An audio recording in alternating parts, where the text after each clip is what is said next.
Hi guys, Zongitsu134 here. And I am Average Joe Squad. And once again, it's time for another episode of Remember the Hyphen, the show where we look at... Crap. Alright. The show where we look at everything, at comics, video games, and everything in between. As I just cough on my lunch, the remnants of my lunch. Classy. We're professionals here, don't worry. So, I'm gonna bring the camera closer a little bit. Apologies for the unprofessional camera work here. So... There we go. That's better. So, something happened a couple of weeks ago. A certain birthday happened. A certain one for a certain cartoon character. I think you might know him. Very iconic. A very character. iconic. I think you might know him. He hangs out with a a guy who sounds like this. Aw, jeez. Oh, why do we always gotta go into haunted houses? Like, why can't we ever investigate a haunted Burger King? That's right. It's the 50th anniversary of Scooby Doo. But yeah, in honor of Scooby's 50th, Yep. we decided, and I believe that this was your idea. It was. We would talk about the 4-part 90s direct-to-video movie series that they did. Basically, Scooby Doo on Zombie Island, Scooby Doo and the Witch's Ghost, Scooby Doo and the Alien Invaders, and Scooby Doo and the Cyber Chase. I always forget that, like, the Alien Invaders comes before Cyber Chase. I honestly do as well. So to give you a little context of why these are, the late 80s to early 90s was not a great time for Scooby Doo. Yes, it did have the pup named Scooby Doo, which is still arguably one of the best Scooby Doo shows ever made. I mean, I think it is. But more or less, Scooby had not been in a good place. You had the 13 Ghosts of Scooby Doo, which only lasted a season, and even then it didn't wrap up. It didn't wrap up. Which, granted, they tried to wrap it up recently in a movie, but it's kind of meh. Yeah, it's like there's some good in it, but the ending ending's kind of a letdown. So basically, the last Scooby Doo thing that they did was a series called Scooby Doo and the Arabian Nights, which sadly was also the last film that they shot with Don Messick, the voice of Scooby Doo. And it did not do well. And in fact, Scooby and Shaggy aren't even important to that. They're literally just in the wraparound and I remember else. I had that on tape as a kid. I remember being like, it's a very big letdown. However, eventually Hanna-Barbera would be bought by Cartoon Network, and then eventually folded into their parent company, Warner Brothers. Mostly due to the fact that the 90s was just not very good for Hanna-Barbera. Not really good for anybody. I mean, Marvel was having a lot of issues around this time, too. Well, I mean, to be fair, that like cartoons, like channels did really well. Nickelodeon, Cartoon Network, the Disney Channel. But like, they had some things like SWAT Cats, which apparently did really well, but Ted Turner didn't like it. In his infinite wisdom, he got rid of that so he could do more episodes of Captain Planet. And look where that got us. So, basically, more or less, Warner Brothers decided that they wanted to revitalize the Hanna-Barbera brand, and what better than with their most beloved character, Scooby Doo. Because honestly, I feel like Scooby Doo is like their biggest success aside from Tom and Jerry. Because Hanna-Barbera actually created Tom and Jerry. Yeah. So basically, Hanna-Barbera is like, we're going to make movies, and we're going to do something that the fans had always wanted them to do. Real monsters. Now, to be fair, Scooby and the gang did go up against real monsters in some other shows, but they were kind of silly. Yeah, these ones, as we'll talk about when we get, I suppose we can kind of jump into the first one. The first one is Scooby Doo on Zombie Island, which, funny story, was so terrifying to me as a child that my parents had to take the VHS away from me and hide it. Oh, yeah, no. It got taken away when I was 5, and I never saw it again until I was like 12. Because it's terrifying. Honestly. It is. And it really is. I actually didn't discover until later that it's one of the only Scooby Doo movies I can find that's not rated. Yeah. Which to me, I'd argue it's PG-13. It's with some of the PG-13. scares. It's PG-13. And, like, the backstory of the bad guys. It definitely is. I mean, as a kid, it was terrifying. For me, I remember seeing it on a Scooby Doo, because I used to watch Scooby Doo collections from the video rental store, because I grew up in a time when video rental stores were still a thing. I mean, I did too. I was on the tail end of it though. Yeah, I mean, I was born in like more or less I was alive for its boom and alive for its downfall. I was there at the beginning, and I was there at its end. Okay, calendar, man. Let's calm down. Let's calm down over there. But this is Arkham City. I remember, I think they did a Scooby Doo Greatest Hits VHS, and did the cover have him in like a detective outfit yeah, on the cover? Actually, yeah, I had that. I actually still have that. One of the trailers was for this new Scooby Doo movie they were going to do that was going to be released for VHS, and they kept saying that this time the monsters were real, and that got me excited because I love Scooby Doo. I love the whole. This group of kids, stumble into a mystery and they find out it's haunted. They're like the most successful, paranormal investigators ever because they basically just spend their whole days debunking. I actually remember those trailers too because I had a couple other VHS tapes around that time period that had that on there. Yeah. So, for me, in fact, I think Batman Beyond Return of the Joker has a trailer for Scooby Doo on Zombie Island. Either that or Scooby Doo and the Witch's Ghost, but. Can't remember which one. Basically, him and I were both big Scooby-Doo fans, and then this movie comes out. So we were stoked. Some of us more than others. As he was I wasn't alive at this point. Oh, yeah. For that, too. When did this come out? 92? 93? Oh, no, this came out in, 97. Okay, so I was 2. Yeah. I was 2 at this point. I always thought it was earlier than that. No, late 90s. I was 2 then, at that point. But I didn't have coherent thoughts. He was excited. So anyway, moving on. So this film actually kind of tries to be a sort of soft reboot for Scooby-Doo because there's no Scrappy. Scrappy more or less disappeared with the 80s because there's a really big hate done with Scrappy. And then he came back for the live action movie. Which was both funny and also kind of frustrating because I didn't mind Scrappy. No, I don't. I actually like Scrappy. I mean, if you've ever watched 13 Ghosts of Scooby-Doo, he's way better than Flim Flam. So much better. Like I said, I've always liked Scrappy. I don't understand where all that hate came from. Basically, the film opens on what you think is a typical, the gang is being chased by monsters in a spooky castle. What it turns out to be is it's actually stock footage of the last mystery that the gang did together before they parted ways. Now, one of the things I really like is that they didn't part ways because they were fed up with each other like in the movie or they had a falling out. They were just like, you know what? We've done all these mysteries and every single time it's just been some dude in a mask. This is getting monotonous. And they just decide to grow up. It implies, they go to college and they... Velma owns a bookstore. Daphne is a TV host. A TV host. Fred's their camera guy. Which I actually kind of like, because I think Freddy becomes much more of the character people know him of nowadays, where he's much more capable and reliable. And then Scooby and Shaggy are TSA agents that it's kind of implied they've bounced around from job to job. Yeah. Although, I will admit I love that they're hunting for contraband and it's all food stuff. People are trying to sneak on the plane, so they just steal people's food and eat it in the back of the ate all the contraband. Not all of it. There's still a couple of gorgonzolas. Now this is actually, but yeah, basically, I think it's Velma's or Daphne's birthday, and they were talking about because they go on to Fred and Daphne go on to this TV show, and Daphne wants to do basically a cross-country tour where she does paranormal investigation stuff as kind of like Ghost Hunters. Yeah, kind of for the anniversary of Mystery Incorporated / her birthday. And basically Velma. Coast to Coast. Oh yeah, it was called Ghost to Coast with Daphne Blake. Yeah. And so, excuse me. Burping on camera. Daphne or Velma, Shaggy, and Fred or Scooby are all watching this on TVs, and they get calls from Fred hey, we want you guys to join in. We're gonna get the band back together. We're on a mission from God. Yeah. More or less. And so they surprise Daphne on her birthday, and they even get back the Mystery Machine. Or I want to say it's actually a new van. It's a new van that they deck up. Yeah, they deck up like the Mystery. It's the Mystery Machine 2. The old one. It's mentioned in Cyber Chase that they sell the old one. Yeah. Or Fred did. Yeah, they sell the Mystery Machine a lot.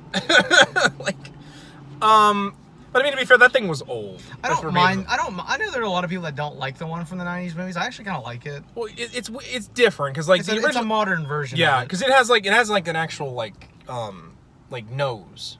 Yeah. Whereas the original Mystery Machine was an old bus van. Yeah, basically. But I don't mind as long as the Mystery Machine looks like it's supposed to. It has the psychedelic colors and the flowers. That's as long as it's the paint job, not the van that I care about. So basically, the group gets together and they start traveling, which gets us our first musical number of the piece. The Ghost is Here. Every night, just might be a monster. Oh, the ghost is here. There's a lot of rock music in all these movies. Yeah. As someone who grew up on rock music, love it. Yeah, especially the next one, which when we get into it, you'll know why. Oh yeah, the next one. But to be fair, one of the things I love about these movies is they're very much modern Where Are You episodes, but they're extended. And they don't feel they don't feel unnaturally extended some stuff does. When we get to Cyber Chase, Cyber Chase, I think, was where it kind of started running out of steam. Especially because they also, the budget goes out for that. But, and so basically, they end up in New Orleans, and while Shaggy and Scooby check out the local cuisine, Fred, Daphne, and Velma are kind of discouraged because, once again, they've just been finding, people in masks. Including one that was trying to chase away the local oil. Including one that was a giant lobster man. I want to know what the story was with that guy. It's a Spider-Man reference. It has to be. I'm old Cajun crawdaddy, and I'm here to steal your gold. Jesus. Old school Scooby Doo would have done that. It would have been way more racist than what I just did there. It would have. I know. He would have talked all Creole and gumbo. So anyway. They're all discouraged because they've kind of been running into the same old, and they get approached by this woman who works for an old plantation out voiced by Tara Strong. This was one of the first big roles she did. A very young Tara Strong. And she offers that, hey, I work for a woman that owns an actual haunted plantation, and in fact, you guys should come and investigate. In fact, real quick, this movie has a lot of classic voice actors. There's a gardener guy that they meet who's voiced by Cam Clark, aka Leonardo from the '87 cartoon TMNT. I forget. Casey Kasem's not in this. This is when he stopped doing it. Billy West is doing Shaggy. This is, I think, the first and only time he does it because they replace him with someone else. I can't remember the guy's name. Which is a shame because I love him as Shaggy. In this. No, he's actually the one I did was actually the Shaggy voice that I did early on in this video is based on the voice that he has for the rest of these, which is fine. But I think the reason Billy West couldn't come back was I think he was doing Futurama at this point. Probably couldn't work the scheduling out. Yeah. I want to say this is the first time Great Aloud is the voice of Daphne. Velma has a new voice actress who is only in these movies, and I can't remember her name. I think the only person filming with my phone, so I can't look it up. The only person to reprised their role for it is Frank Welker. In fact, I want to say that Scooby Doo has a different. I think Shaggy and Scooby Doo have the same voice actor later on. But and there's Jim Cummings. They come across a guy with a boat who's again pretty Cajun. If you want haunted, you come to the right place. And it's Jim Cummings, which it literally just sounds like Cajun Darkwing Duck. But she don't turn on no dime. It's very stereotypical, but it's not really done in an offensive way. And that's one of the best things about these movies is that clearly Warner Brothers paid for voice acting for these instead of just doing just getting a bunch stuff. of schlubs off of the studio next door. Yeah, no, but so anyway, to get back into the story, I just wanted to bring up the talent involved. The talent in this is great. In the next movie, we have Tim Curry in it. So anyway, they get to, I think it's called Moonscar Island. Moonscar Island. Yeah, Moonscar Island, named after. It's after Morgan Moonscar. Morgan Moonscar. Basically, you find out that this plantation was owned by a bunch of Puritan settlers. Who then got slaughtered by pirates. Then the pirates got slaughtered. And then there was a bunch of Civil War casualties. Basically, there's been a lot of death. There's a lot of death, pretty much, and there's dead from all eras, which is the weird. Yeah, that should have been one of the big warning signs for the gang, but they. Because, the thing I love about this movie is the gang is in so denial of the paranormal stuff that happens. And it gets brought up later. There's one of my favorite parts later on in the movie we'll bring when we get to it, but it's one of my favorites of any Scooby Doo movie. Yeah. So basically they explore the island, and it's overrun by cats. It's almost like the movie Cat People, where these cats are just all around, and Scooby hates these cats. Yeah, I like at one point, he grabs the camera from Fred. It's looking around at him. It's Raggy! Rats! I don't see any rats, Scoob. Rats! Oh no, Scoob doesn't like cats. Which is the only time Scooby-Doo has any sort of hatred for cats. Yeah, it's never brought up again. It's never brought up again. It's only in this movie. It's only in this movie. And it's a plot device, but anyway. But basically, Scooby and Shaggy aren't big fans of the plantation owner, because she more or less is you keep chasing my cats around. I don't really prefer... and she's not exactly happy that that like, her servant, for lack of a better term, and I don't mean that, more like maid. Yeah. More like maid slash. I'm only saying servant because it's kind of like the southern term. It is kind of weird. She almost has like, and I hate using this term, but it's like a Romani look to her. She does. She almost looks like. And I almost wonder if that was because they wanted to make her look kind of like Esmeralda from The Hunchback of Notre Dame, because DC or Warner Brothers loved it. But basically, they started. She's not exactly happy that she brought them here. Yeah. And you also have this mysterious gardener who's working on the plantation that seems to be really sketchy. He's not happy. He's even less happy they're there. We call him suspect number 1. So basically, while Shaggy and Scooby get into their usual Shaggy and Scooby shenanigans, Fred, Daphne, and Velma check the place out. And they start taking, filming, and they get like a history of the manor. And Fred voices a couple times. He's like, that's it. It's just a couple. Some baron looking to chase the locals off to get oil underneath the eye. Which is hilarious because both the plantation owner and her servant. There's no oil here. Basically just deadpan you're nuts. You keep bringing up all this stuff. Because that's what they've seen up to. Yeah, because at this point, it's like this is what they do. And to be fair, it's actually how real paranormal investigators act, because their whole thing is you debunk. Someone who likes ghost hunting stuff. It's one thing you always try to do. You try to debunk. Yeah. So eventually, some weird stuff starts happening. Velma gets lifted off the ground, which is hilarious because this is like probably one of the few times she actually she covers her dress because she doesn't want anyone looking up her skirt. You would never see that in Hanna-Barbera's Scooby Doo. No. Then there's another point where Get Out is carved into the wall, and Freddy actually films it. And when they play it back on the camera, they see the ghost of Morgan Moonscar. And Velma grabs a spatula and cuts a bunch of the paint off. And there's a part of Morgan Moonscar's ship in the kitchen, which you find out later on that they built the plantation with pieces of it. Which, yeah. As someone who loves paranormal stuff, even I'm like that's not a good idea to do right there. That's like I can't remember what it was. I remember there was some they did a one time Ghost Adventures did that. They went to a place and it was built from something like that, and it's like they're like, how could it not be haunted? I'm like, that's what I'm saying. Why would you do this? It's just because we live in I live in Conneaut Lake, and they talk about the hauntings of Conneaut Lake Park all the time. That the Hotel Conneaut, people still are in. I think there was a fire in Hotel Conneaut way back when it started. Yeah, and they claim somebody died, and yet there was no fatalities with it. It's an urban legend. I mean, granted, and a lot of the ghosts in Conneaut Lake Park are apparently just spirits that just kind of wander because their memories remember benevolent experience. Anyway. And while this is all going on, Scooby and Shaggy get dropped into a pit because they're running away from this hog. Yeah. Oh yeah, the warthog that Jim Cummings' boat guy owns, and they fall into a pit, and we get probably one of the scariest things you will ever see in a children's cartoon. Basically, they try to climb out, and Shaggy grabs a root, to kind of pull himself up. When he does, it rips it out of the ground, and the skeleton is hanging in there. And then the skeleton suddenly grows flesh and turns into zombie Morgan Moonscar and starts attacking them with a sword. That's one of those scenes that terrified the living shit out of me when I was a kid. Arguably where most children turn the tape off. Because at this, because up until this point, it's been pretty tame. Even the spot with the ghost and the moon, the ghost in the mirror. Yeah, it's way. That part scared me as well. A lot of this movie scared me. That's probably why I got taken away from me as a kid. But basically, Shaggy and Scooby report on what they see, and of course, Daphne, Velma, and Freddy are skeptic because why wouldn't they be? Why wouldn't they be?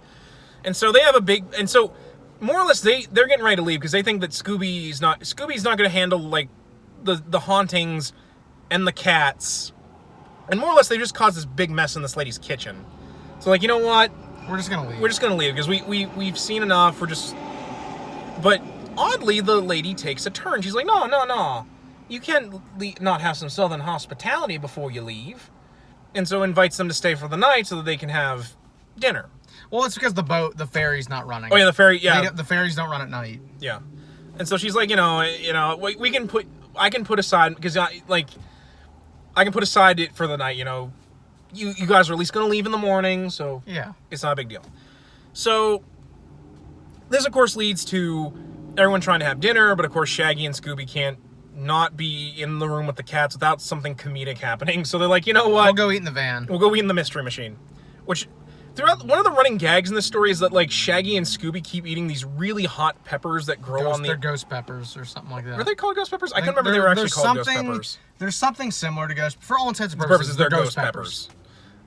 In fact, they probably were called ghost peppers because spooky. They always do that with Scooby Doo. Spooky. Jazz hands. Jazz hands. Nothing spookier. Jazz hands. But anyway. And of course, once again, the cats cause Scooby to freak out, and once again, they decide to drive further into the woods. Because what's the The worst that could happen? Like, Scooby-Doo and Shaggy, for all their fears, do really dumb stuff a lot. And so basically, they eat too many hot peppers, so they end up getting out of the van and drinking swamp water, which I'm like, that... I don't care how on fire your mouth is. And that zombies come out of the water. And these zombies aren't just the pirate zombies. There's Civil War ones. There's Civil War ones. There's a couple... Interesting enough, there's Confederate and Union. Confederate and Union soldiers. There's some people in touristy-looking clothes, like Puritans, like all sorts of icky sticky coming out of this, which gives us the best song in this movie. You hear the screeching of an owl, you hear the wind begin to prowl. You know there's zombies on the prowl. You can tell Warner Bros. Pumped some money in this because they had an actual soundtrack. Oh yeah, Terror Time is probably still one, like, and while I do love the soundtrack in 2, Terror Time is probably still one of my favorite Scooby-Doo chase scene songs. Yeah. Like, I love the Hex Girl stuff we're going to get in the next movie. It's a terrifying time. All the monsters grunt and groan, rotting faces full of slime. Don't you know it's terror time? But this leads into one of my favorite parts is Fred and the gang, Fred, Daphne, and Velma knock this zombie off the feet, and it knocks him out. And so Fred, being Fred, he's like, all right, let's see who this guy really is. And he keeps pulling the head off. It's the ferryman. No, it's the gardener. Rips the head off of the zombie. Real. And he drops it, and the zombie literally picks it up, puts it back on, and screws it back the right way, which is just horrifying. As a kid, I was like, what the fuck? And then more zombies rise out of the ground, and Freddy's like, it's animatronics. It's animatronics. This can't be real. He's still clinging to it. And I love because Daphne's like, it's you. You're in denial, Fred. Like, because I think at this point, Daphne and Velma are both like, there's no way other to explain that this is real. Yeah.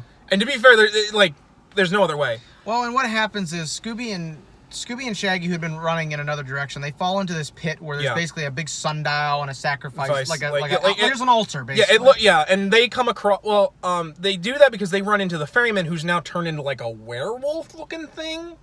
I don't want to say what it is. They try to get on the ferry to get out of there. I don't want to say what it is just yet because it's a big part of the mystery. But basically, they find voodoo dolls too. Yeah, they find voodoo dolls. But before that, the rest of the gang runs into the cop, the gardener, who at this point reveals he's a cop because he's investigating. Yeah, he's investigating all these mysterious disappearances on Moonscar Island. Which eventually leads them to realize they need to go back to the manor because they need to get the plantation lady and the servant out because they don't want them to die. Yeah. Because at this point they think the zombies are the bad guys. While this is going on, like we said, Scooby and them come to the altar and they find these voodoo dolls that are shaped like, well, Velma, Daphne. The little bits of clothing that have gone missing. Very, very voodoo-y things. Which, as someone who's Wiccan, I can attest some of this stuff is actually pretty... Some of this stuff is pretty shockingly accurate for a kid's movie. Because it's not like the traditional voodoo doll, which is made of straw. It's made with candle wax. I think is more how voodoo dolls actually work. Yeah, I mean, like I said, I'm Wiccan, so because it's not Wiccan in this one, but it's not Wiccan. It's based on some magic. It's some ancient voodoo thing. It's a New Orleans thing. Yeah, it's a New Orleans thing. And basically, Scooby and Shaggy, when they find weird stuff, decide to start playing with the dolls. And while this is happening, like Shaggy, Velma, and Freddy are suddenly being lifted in the air. Daphne kicks Freddy in the butt on like clearly she's not in control of her leg, sort of thing. But eventually they get chased out of there by the zombies, and Freddy and the rest of the gang run into the servant, who's like, these zombies drug my boss off into this alcove, which turns out later, is hidden behind the staircase of the manor. Nothing suspicious about that. Well, Velma's obviously not suspicious. Or Velma's obviously suspicious because she's like, you said she was dragged? There's no drag marks. Yeah. She walked down here under her own power. And then it's revealed that the plantation owner, the ferryman, and the servant are the big bads. So basically we got into the revelation because they use the voodoo dolls to basically keep the rest of the gang tied up. Tied up, basically. And so they decide to go into their backstory. Basically, they were a group of settlers that settled on the island, and they practiced some form of witchcraft. Basically to keep, their plants and stuff. They worshipped a cat god. Yeah.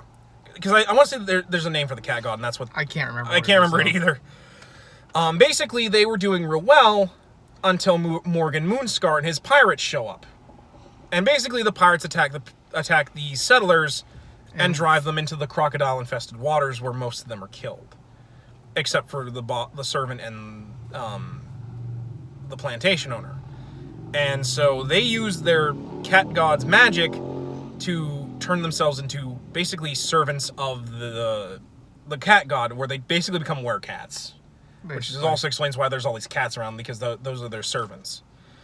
And they basically just murder Morgan Moonscar and his pirates and sap the life force out of them.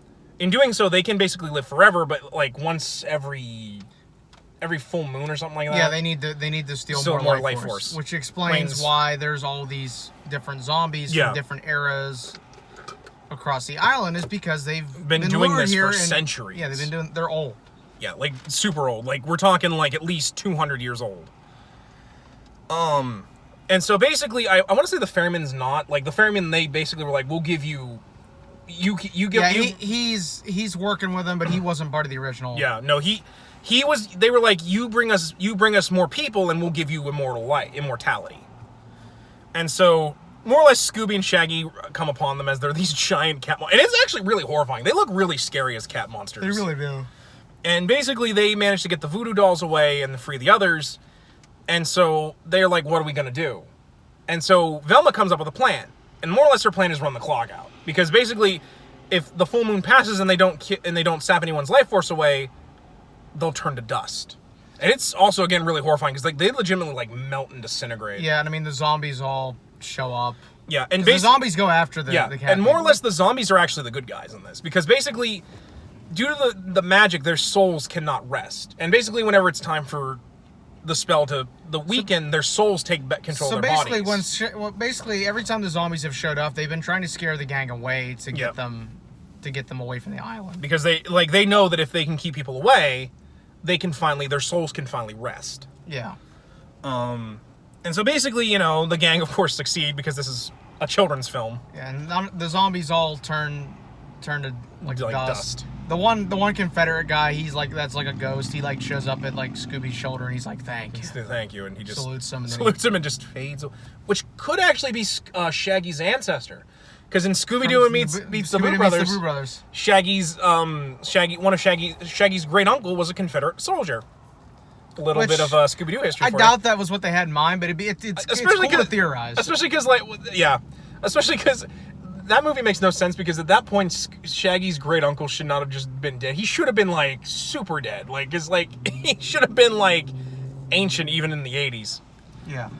So anyway, that's Scooby Doo on Zombie Island. And to be fair, I will admit, of the four of them, it's the most straightforward for me. To me, it's the darkest. It is. Well, I mean, straightforward in that it's until it's the a toss-up twist between this and the next one. Which ones are dark? And I will sometimes give the second movie a little more edge, if only because, as I've told you, some of the stuff they put in that regarding Wicca is actually very accurate. Yeah. For the most part. I mean, there's some exaggerations done, storyline wise. But overall, and when I say straightforward, I mean it's very much a traditional Scooby Doo story, up until you get the twist that they're dealing with actual zombies. Yeah. Now they did make a sequel to this. Return to Zombie Island, but we haven't seen it, and I haven't heard good things. From what I've seen of the clips, it literally, they go to a tropical island. It's not that they're returning to Moonscar Island. It's literally just, we're now on a different island of zombies. It's more like Dead Island, or Dead Rock, that zombie game they made where you survive on an island. Yeah, I've played that. That game's okay. It's glitchy as hell. But the other problem is I don't think they could do a new Scooby Doo on Zombie Island. They wouldn't be able to get it rated. No, and that you can't do that with children's programming anymore. I don't know if that island is ever mentioned again in continuity. No, it's not even mentioned in the rest of these. It's almost implied that like it's abandoned now. Yeah, I would not be surprised. Especially because I feel bad for the cop in this because he's like, I'm gonna. You have any idea how hard it's gonna be for me to explain all this? Yeah, and then like I'm like, this poor cop lost his job because who's gonna believe zombies? Did. Like I know this isn't a universe with a talking dog, but still.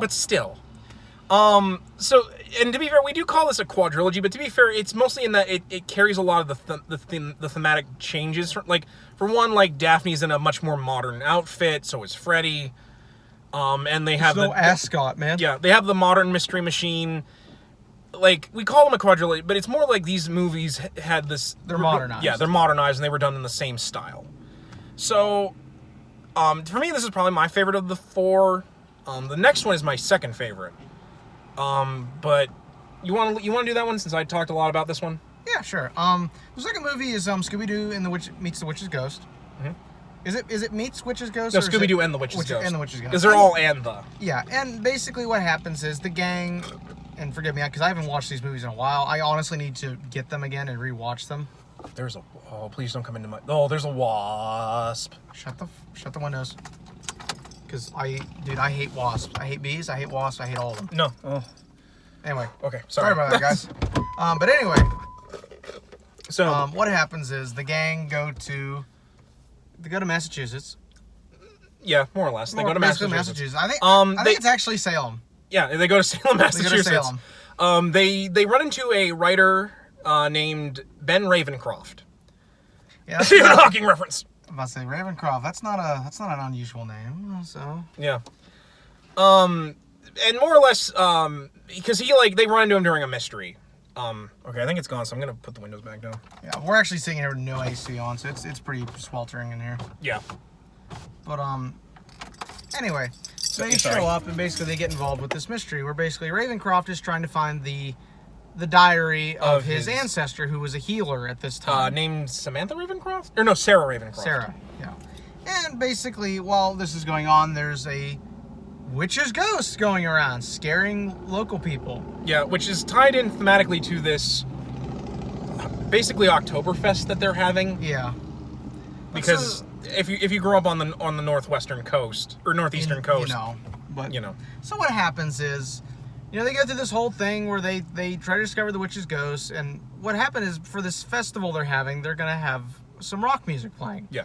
And one night, while Scooby and Shaggy are getting chased by the witch's ghost, they stumble across this band called the Hex Girls, who are rehearsing. Who also have vampire fangs as part of their costume. So at first they think that they ran into vampires. Because the Hex Girls are like that. They're kind of extra. I love the Hex Girls. Oh, no, I'm surprised the Hex Girls didn't get a whole TV show after this movie. So am I, honestly. I'm surprised they haven't got a movie. Yeah. A direct-to-DVD or something. Yeah, so, and to be fair, they do show up in later Scooby Doo shows. They show up in What's New Scooby Doo, Mystery Incorporated. Down Under. They show up in Mystery Incorporated, which they get a revamp in that where they look more, they wear kind of traditional gothic. Yeah, and this one they look a lot more like... Well, goths. Like vampire-ish. Vampire-ish. But they're there, and it's revealed that because they kind of think one of them is the witch's ghost. Is the witch's ghost because she is practicing witchcraft and stuff. Yeah. What it is she's Wiccan. So, and people that don't know, Wicca is like an offshoot / descendant of pagan religions. So that kind of deals with a lot of stuff that has kind of gone down as stereotypical witchcraft. Yeah. She practices that. Yeah. It's Thorn. Thorn practices that, and basically she explains it. She's like, I'm not a witch. She's like, I'm not a witch. I'm a Wiccan. 1/6 on her mother's side or something like that. Yeah. And she reveals look, it isn't me. Yeah. Well, and what happens is they finally run into the witch's ghost, and they dispute. They solve it because it's fake. And it's basically somebody with a cherry picker. Yeah, it's basically the plot of Jaws. Basically, the mayor and the town's people who run the town are we need to drum up business for this pumpkin fest we're having. So we used Sarah Ravencroft's whole witch thing to try and drum up Which business. her ancestor, I mean, her descendant obviously does not. Well, I would say no one would appreciate that. Yeah, nobody appreciates it. And so you find out, like, after, like, the mystery send down, which is halfway through this film, so you know there's more to it. Basically, because I will admit, I do like some of it, where that you find out that, like, one of the Hex Girls' father's a dentist and hooked them up with the fangs. And the ritual they do is actually not just a ritual, but also a way to ease their throats via, like, this, like, mint... It's like a cleansing thing. Yeah, mint cleansing thing. It was actually kind of cool, because I actually kind of like that it was both a Wiccan ritual and also kind of, like, a way for that, like, kind of like a New Age healing sort of thing. But, so, basically what happens then is that... Do you want to take the lead on it? No, I've explained half the movie. And at this part, I kind of forget how they get to the part with the book. They go to, like, the Puritan festival, the Puritan village they have, and Scooby runs into a groundhog and so he chases it around until he finds an old, what they think is a shoe buckle. Which, I think basically at the point where, like, the mayor's like, we did find some of Sarah's stuff, but we didn't find her journal that you've been looking for. And Shaggy and the rest of the gang remember that they found this buckle. Well, first they think it's a shoe buckle, but it's actually a book buckle. Like a buckle to keep the book closed. Like a diary buckle. Like an old school one. Yeah. And so basically Scooby and the gang go back to the tree stump where he found it, and Scooby digs it up. And they find the book. Except, Ben, this thing looks straight out of Evil Dead. It doesn't look benevolent. That's because it's not a diary of Elma. It's a spell book. I can't do it like Tim Curry does. Dude, he does a Defoe Green Goblin thing where his voice drops. And it's like, oh no. Yeah, and so basically, he turns out he himself is a warlock, more or less. And he was actually looking for Sarah's book because he wants to become a sorcerer. A witch. Which is kind of saddening for Velma, because she had this whole running thing where she had a huge crush on Ben, because, like, he writes all these great horror mystery books that she's into. Well, and it's like, in writing all this stuff, you know, the ghost of Sarah shows up. Well, no, he actually releases her from the book, because he uses some of the spells to give himself power, and then he's like, I want more power, so I'll bring Sarah's spirit from the book. And Sarah who's voiced by Trace McNeil of The Simpsons. So you have Trace McNeil and Tim Curry just trying to outmug each other. And it's one of the best things ever made. Like, Tim Curry's using all his spells. He turns, like, the pumpkins into alive in the Puritan village. He makes a giant turkey that chases Scooby and Shaggy around. Oh, it's so fun. It's very much silly, and I will admit, it's definitely a slight downgrade, but, like, the fact that they still have real sorcery happen in this movie, and the fact that, like, the monster's still real. There's some Wiccan overtones to stuff. Like, the fact that it's still real kind of helps. Not in the fact of the Hex Girls, but basically, you know, eventually the group gets back together, and they're like, we need to get the book back, and we need to send the ghost back, because I think she eventually corners Ben, because, you know, she's obviously way more powerful than him. And, I forget what happened. Because I can't remember. Doesn't she, like, want to possess him or something? Something like that. She wants the book back because I think it'll give her body back or something like that. And then they can't do anything to her. But basically, no. Ben actually is like, I have the book and I can send you back. But unfortunately, you need to be pure of heart in order to read it. And he obviously is not pure of heart. And well, you need to be pure of heart. You need to be at least a Wiccan. Yeah, because so she can. And so she uses the spell, and she, you know, basically sends the witch back into the book, and she drags Ben with her. Unfortunately, in doing so, it falls underneath a tree that was lit on fire in the scuffle that falls onto the book and burns it away, so that this can't happen again. And so basically, you know, that's the end of the witch's ghost, and, you know, it ends with them having, you know, the big musical number, and it turns out that like the Pumpkin Fest is still saved because now they have this giant turkey that is now their main attraction. And that's Scooby Doo and the Witch's Ghost. I will admit, it's definitely a little bit softer than Zombie Island. I feel like they did that though because they probably got some like guys like Zombie Island was great, but can you tone it down a little bit? And while I do think that they didn't tone it down too far, it's still noticeable. Like if you're going into it expecting it to be just like Zombie Island, you're going to be a little disappointed. I know I was when I first watched it, but now it's one of my favorites, especially because of the Hex Girls. Honestly, I think the Hex Girls is one of this movie's saving grace. It really is. It's certainly not the Scooby Doo theme sung by Billy Ray Cyrus. We don't talk about that. Really, guys? You couldn't have just had the Hex Girls sing the Scooby Doo song? I would have paid money for that. I'll pay for the Hex Girls to produce an album, like, please. Yeah, no, I would too. Because they only really have the 2 songs, is Earth, Wind, Fire, and Air, and I'm a Hex Girl. Yeah, I mean, there's some other ones that are on the soundtrack, but they're not in the movie. Unfortunately, they're never not. brought up again. I don't think they're even in.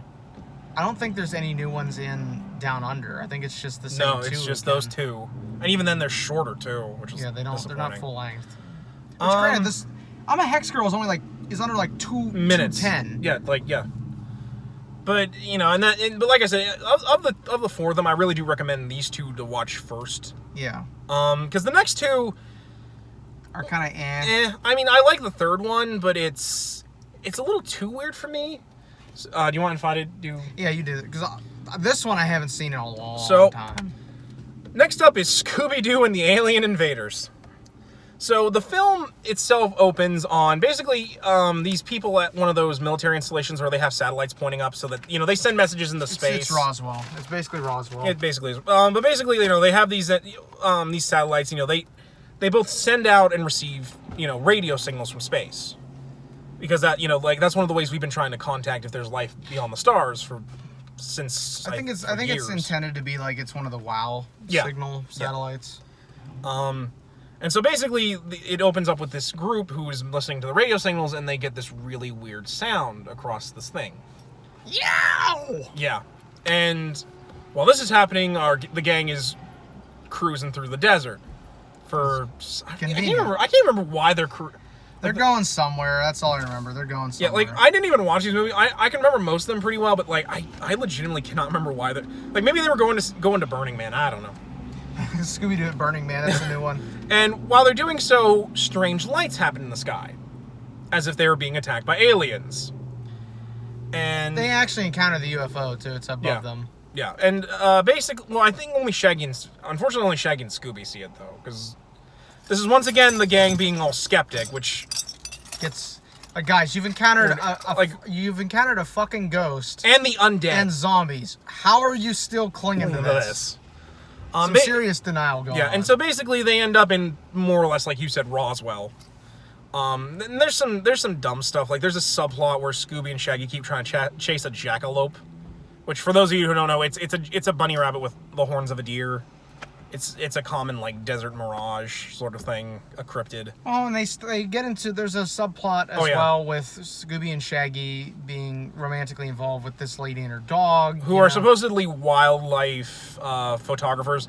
I think her name's Crystal, because she looks like a hippie, much like Shaggy. So Shaggy's Shaggy's definitely interested. Oh no. He sings a whole song about how them marrying would be so groovy and Shaggy Jr. too. And maybe some puppies too. He has this whole number. Oh yeah, and Scooby falls in love with her golden retriever, which is hilarious because Scooby Doo is a cartoon dog, and this retriever is almost realistic looking retriever. Yeah. I'm like, that's kind of weird, but okay. And so basically they come to this town, and they spend most of the movie in this diner or with the guy who's supposed to be repairing the mystery machine. Who basically had been abducted by the aliens. I seen them. I told you they're real. And he talks about how he was abducted by the aliens and they probed him and whatever. And so basically Scooby and the gang had to stay at his place because there's no other, because it's a little desert town. There's only 5 houses. And so Scooby and Shaggy sleep on top of the house. You don't sleep in the house, you sleep cartoons. Well, not only that, you just saw UFOs. Why would you sleep on the roof? Cartoons. And of course, they get abducted by the aliens, who kind of look like the Broccoli Men from that one episode of the Powerpuff Girls. They kind of do, yeah. Which I want to say this is the same people that also did the animation for Powerpuff Girls. Probably a little bit of recycling going on. And basically, they get once again into. So I want to say this is actually where they play the opening, because every one of these movies they play Scooby Doo Where Are You's theme song. And I think they play it here, where basically Scooby and Shaggy are stuck on these moving autopsy tables. for lack of a better term, and they basically like chase them around. In fact, I think it's after this where they run into Crystal and I forget the dog's name. But basically, they keep running around. They end up near like this government facility and like they have these two MP guys in MP helmets that are supposedly G-men. If you can't guess, this whole thing is not actually aliens. On the up and up. On the up and up. Like especially because like you only see parts of the UFO. The fact that these aliens look really kind of something out of a B movie. But basically, it turns out that Crystal's not actually a wildlife photographer. She's supposedly with the government because she knows there's something sketchy going on. And while this is going on, the gang heads up to the satellite dish array and they talk with the people that work there. Eventually, they find these caves, and it turns out there's a vein of gold in the government installation. Because I want to say they end up chasing the jackalope past the government installation. Yeah.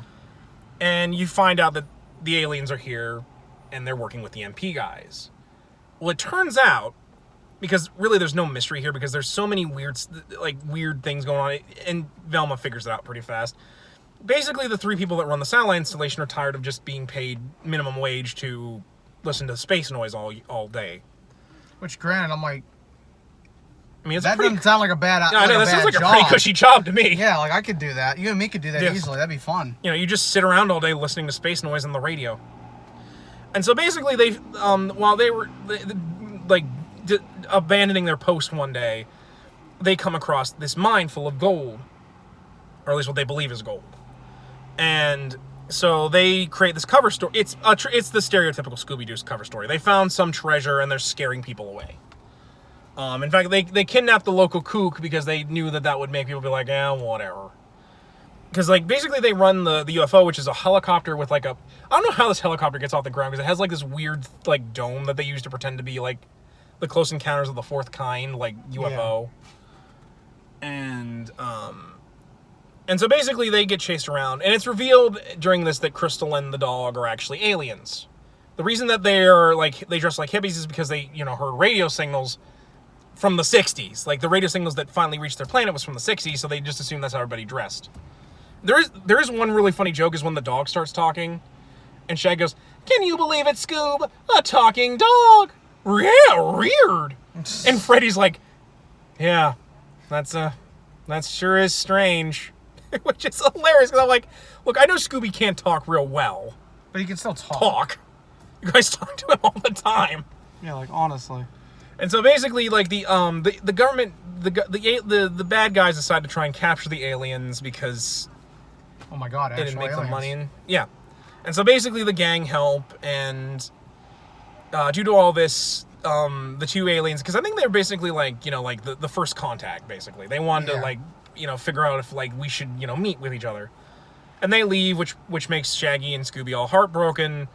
And it turns out that the gold that the guys are mining for isn't even actual gold. It's pyrite. It's fool's gold. So they did all this for nothing. In fact, they even try to say, we could sell the story about us encountering aliens. We can make a book out of it. And the gang's like, yeah, good luck with that. And so Scooby and Shaggy are all brokenhearted. And then but I love it at the end because Velma's all like, "Oh, would you guys cheer up for some Scooby snacks?" And then Scooby and Velma and Shaggy jump her for the Scooby snacks. And that's Scooby Doo and the Alien Invaders. I gotta admit, it's another downgrade from Witch's Ghost. Yeah, but it's not bad by any stretch of the means. It's still a pretty good, solid movie to watch. It's entertaining. My only real complaint is that they get rid of all the rock and roll music in this one. Like it's more like traditional hippie music for like sci-fi soundtrack. It's not bad, but the fact that Crystal and the dog don't really do much and are kind of one note, it doesn't really add to much. And not only that, it's a love interest that you knew wasn't going to stick around because it just wasn't going to stick around. It's not a bad movie, but I will admit it's probably the second weakest film in these four. Oh, definitely. The fourth one is honestly the weakest. In fact, I really recommend, if you're going to watch any of them, just watch the first two. If you really are curious, I would recommend Alien Invaders, but... I mean, granted, it does have the really funny line of, what do you guys want to eat, gang? This is how I view it, basically. All four of these movies are good. They're entertaining. Yeah. They're fun to watch. If you're going to go... But here's the thing. If you're going to go into it not wanting to have fun and wanting, this great critically acclaimed movie, you're going to be disappointed once you get past the second movie. Yeah. But these movies are fun to watch. You know, I mean, they're fun, they're entertaining, they're great, they're good movies. Yeah, they're certainly better than some of the more recent ones. Yeah, because like there are some good ones in the recent ones, but you really have to get the fish. But anyway, so the fourth movie is Scooby Doo and the Cyber Chase. Oh, that's much better.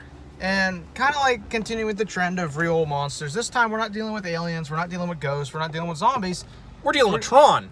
Yeah, we're dealing with computer viruses. So basically, the gang is going to the school where they're like, I guess the college they went to. Yeah, their friend works. Because he's made a Scooby Doo game for the gang. Because he's trying to win like a programming contest. Yeah, and so he basically made a game. Yeah, and so one night apparently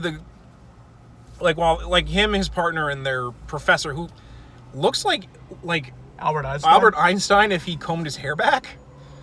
And basically they've developed a laser that allows them to digitize things and put them into programming. I want to say that's how they did the monsters. They got look like suits. Yeah. Did it more or less. So it's really intelligent AI. Yeah. If you've ever seen Tron, it's the laser that digitizes everybody into Tron, more or less. Which, well, it's cool and all. Like, it's kind of similar to Scooby Doo, Night of a Thousand Frights, or Scooby Doo. Yeah. There's another one after that. I can't remember what it's called for the PS2. It's kind of like a lot like those games. Yeah. Which are good games, by the way. Play them if you haven't. They're basically actually really fun. While they're programming and stuff, the laser turns on its own and releases this thing called the Phantom Virus, which terrorizes them and causes like all the electronics to go haywire and like tie them up in like phone cords. And more or less, while they were being terrorized, the professor decides to grab an electromagnet, a giant electromagnet that they have in a computer lab. Because, you know, if I'm doing computer programming, I would have a giant electromagnet to ruin all my work. But basically, this causes the Phantom Virus to run away. And so basically, they hire the gang to sort out this monster and catch it for them. And basically, the gang, you know, does like their usual run-in shtick. Which eventually leads to them being chased around by the virus until they all run into each other in the lab again. And someone mysteriously puts them in the game. Someone mysteriously turns it on. Yeah, mysteriously turns the laser on and puts them in the game. So, basically the premise is they can't bring them out. They have to play the game and beat it. So they have to go through all 10 levels of the game, find the Scooby snack box so that they can proceed to the next level, and then eventually they can get out. If you die in the game, you die in real life. I don't know if they say it exactly like that, but they do imply it.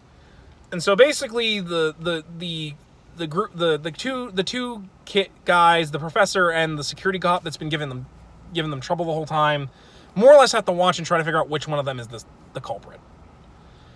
And that's kind of really it for the plot. Is more or less them, you know, running around through the different levels. The coolest part of it, honestly, is that they encounter. Oh yeah, they encounter their '60s version of themselves, which is kind of interesting because it has red shirt Shaggy. Yeah, it has because basically I think basically the idea was like that Shaggy will look too different or too similar to each other. They gave him the red shirt. So they're like, from we'll the just new Scooby-Doo movies. the new Scooby-Doo movies and the new Scooby-Doo mystery.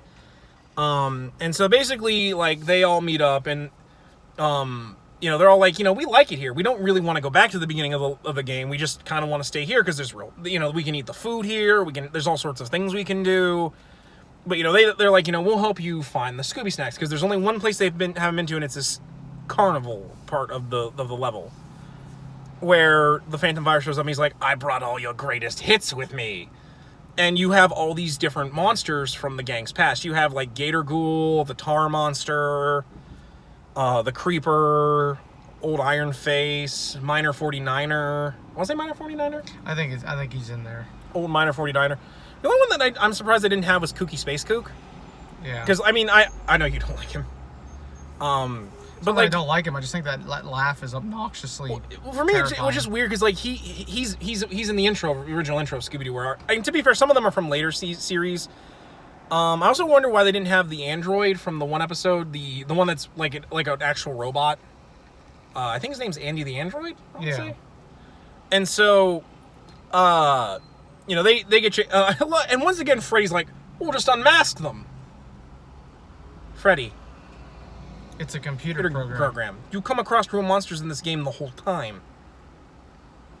So anyway, they run around the park, and it's kind of cool because you get to see all of them get paired together with their fake or the cyber version of themselves. Yeah.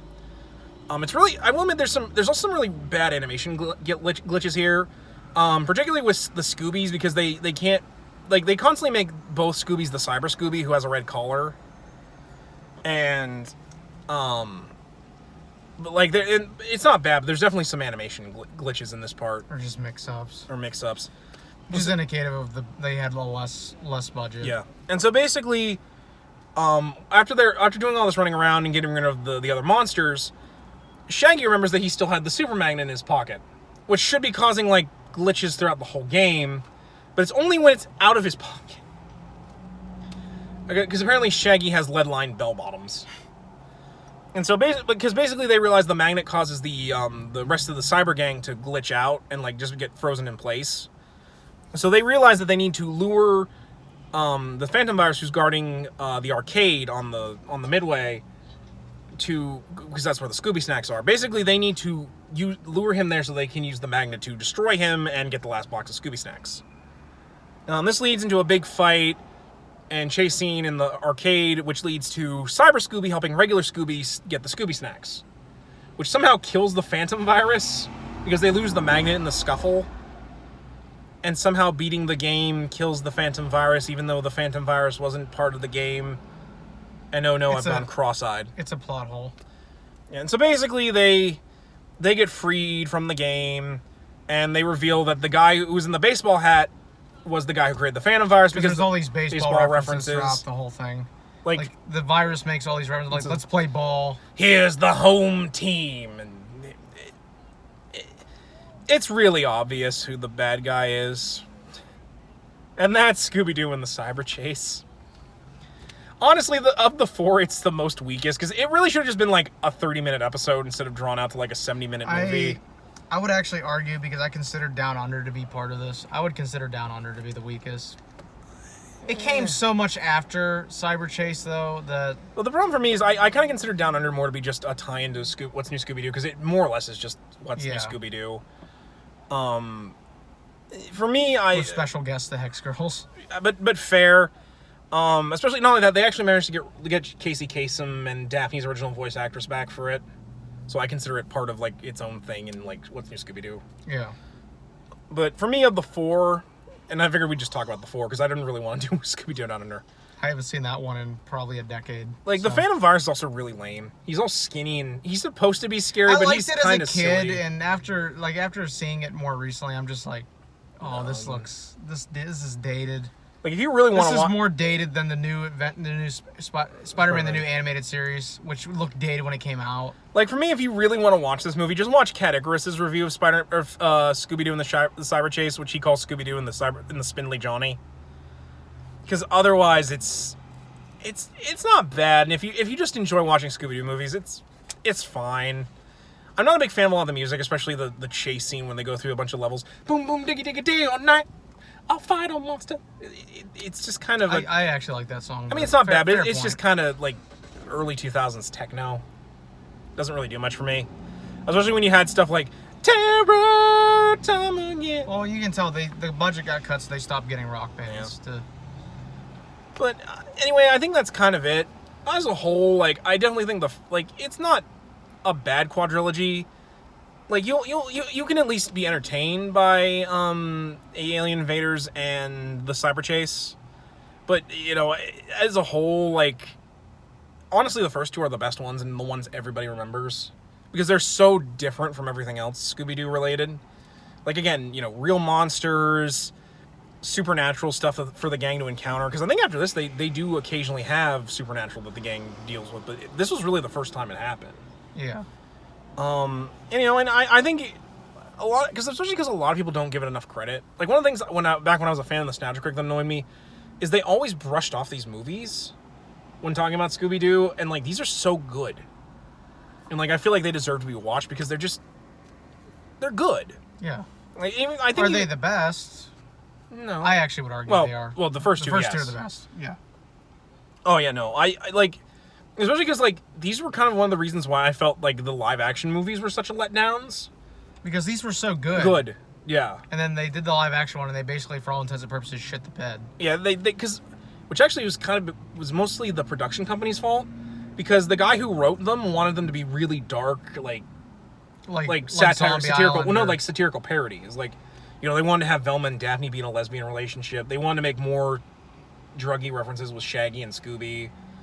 You know, like they wanted to like really do like a satire, but like the company's like, no, we're trying to sell toys and stuff for this movie. Knock it off. So they couldn't go all in, which is those movies' biggest weakness in my opinion. But you know, and overall, like if you have to watch anything Scooby Doo related, it should be these. Is my bottom line. Yeah. So yeah, this in the original series. Oh yeah, this in Where Are You? Definitely Where Are You? Because Where Are You is still really good because it was definitely scary for its time, and it's, I would actually say new Scooby Doo movies as well. But technically there's some duds in that. And to be fair, new Scooby Doo movies is technically considered like, well, some of it is considered the third season of Scooby Doo Where Are You? That and some of the new Scooby Doo show is considered a third season of Scooby Doo Where Are You? Yeah. But yeah, no, because like it and Johnny Quest were like some of the really dark, serious stuff that you never saw Hanna-Barbera do otherwise. That aside from SWAT Cats, of course, but yeah, no, I definitely think if you have any way you want to celebrate Scooby's 50th birthday, it should be these or Where Are You? But agreed. So do both. Yeah, so I think this is a good place to wrap up because I think we've basically said all we needed to said. Yeah, I basically think we've addressed everything for it. You know, the pros, the cons, the memorable moments. You know, because him and I still, to this day, like, love quoting these movies. like that mayor's a busy guy, always dropping things off and picking things up. It's bad enough we have to deal with real ghosts. Now we have to deal with cyber ghosts. I mean, it's telling that, like, I have the Hex Girl songs on my phone. It's true. But yeah, and also, if you can't guess, that's where my Shaggy impersonation comes from. Like you think the darkness is your ally? Stop. I was like born. You don't even like that movie. Yeah, but I can make jokes. Sheesh. But anyways, guys, I think that's gonna wrap it up for this one. If you're wondering why we kind of look really sweaty, this is actually our second one, and this is gonna be the first one to go up. We've been in the car for at least under the sun for like an hour and 40 minutes. No AC. For like 2 hours. So we're gonna wrap this up now. So we looked significantly more melty as the video's gone on. So anyway, guys, I think that's gonna be it. We're gonna have another one that's gonna probably come out at the end of the week. We're gonna try and get this one up tonight or tomorrow. But anyway, guys, we hope you enjoy. And as always, I'm Getsu 134. Average Joe Squad here. And remember the hyphen. Zoinks. Till then, guys, take care. Take care.